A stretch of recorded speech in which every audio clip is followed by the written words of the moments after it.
কোন নেতাকর্মী কোন সাংগঠনিক ভাবে আসলে আওয়ামী লীগের সিলেটে আমরা নামতে দেখিনি, এটা আসলে কি বলবেন? এখন এটা তো দলীয় সিদ্ধান্ত। ধরেন আমি নিজেও যে আসছি, আমি তো আওয়ামী লীগের লোক হিসেবে আলাদা আসছি। আপনি যেটা বলতেছেন দলগত ভাবে, সরকার যেহেতু আছে, সরকারের এখানে সরকার তো সেন্ট্রালি থাকে। ধরেন এখানে আমার মনে হয় যে স্থানীয় নেতৃবৃন্দ যারা যারা এখানের স্থানীয় নেতৃবৃন্দ, তারাই এই প্রবলেমটাকে সামনে তুলে ধরতে হবে ভালোভাবে, ব্যাপকভাবে, যে ওনারা কি পরিমাণে এফেক্টেড হয়েছেন।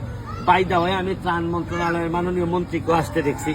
আমার একটা বিশ্বাস যে এখানে স্থানীয় নেতৃবৃন্দ, যার যে জায়গাটা উপজেলা যেটা এফেক্টেড হয়েছে, এইটা যদি আপনি ভালো করে তুলে ধরতে পারেন, জননেত্রী শেখ হাসিনা, আমার পুরা বিশ্বাস উনাকে তুলে ধরলে উনি কোনো না কোনো একটা সমাধান বের করে দিবেন, মানুষের জন্য রিলিফ হবে।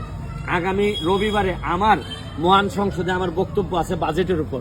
আমি এই বাজেটের উপর বক্তৃতাতেও যদিও আমার জেলাটা একেবারে সাইডে পড়ছে হবিগঞ্জে, তারপরও সিলেট সুনামগঞ্জের পক্ষে আমি কথা বলবো এবং নির্বিঘ্নে কথা বলবো এবং প্রেসার দিয়ে কথা বলবো যে এইটা এইভাবে চলতে পারে না। সিলেটকে প্রোটেকশন দেওয়ার জন্য সবাই একত্রিত হইতে হবে। এখন সিলেটের ব্যাপারে কোনো আওয়ামী লীগ, বিএনপি, জাতীয় পার্টি শোনা যাবে না, শোনা উচিত হবে না। সিলেটকে সেভ করার জন্য সবাই একসাথে ঝাঁপাই পড়তে হবে, এটা আমার পরিষ্কার। আরেকটা বিষয়, প্রধানমন্ত্রী 2022 সালে ভয়াবহ বন্যার পর সিলেট সফর করেছিলেন, তিনি সুরমা খননের কথা বলেছিলেন, 2 বছরেও সেটি শেষ হয়নি। মানে এই জটিলতাগুলো সিলেট বিভাগের উন্নয়নের ক্ষেত্রে কেন আসলে এই জটিলতা? সিলেটের উন্নয়নের জটিলতা কেন জানেন? সিলেটের আমি সহ আমরা নেতারা হচ্ছে কিছুটা আমরা নিজেদের বাইরে চিন্তা করতে পারি না। যদি চিন্তা করতে পারতাম তাইলে 6 লেন হচ্ছে সারা বাংলাদেশের সবার পরে আমাদের 6 লেন, এখনো 6 লেনের কাজই শেষে নেই। আমরা এর মধ্যে 2-3 জন অর্থমন্ত্রী পাইছি, আমাদের অর্থমন্ত্রীর মাধ্যমে টাকা ছাড় হয়েছে সব লেনের, কিন্তু সব জায়গায় হয়েছে, কিন্তু আমার এলাকায় 6 লেন হয় নাই।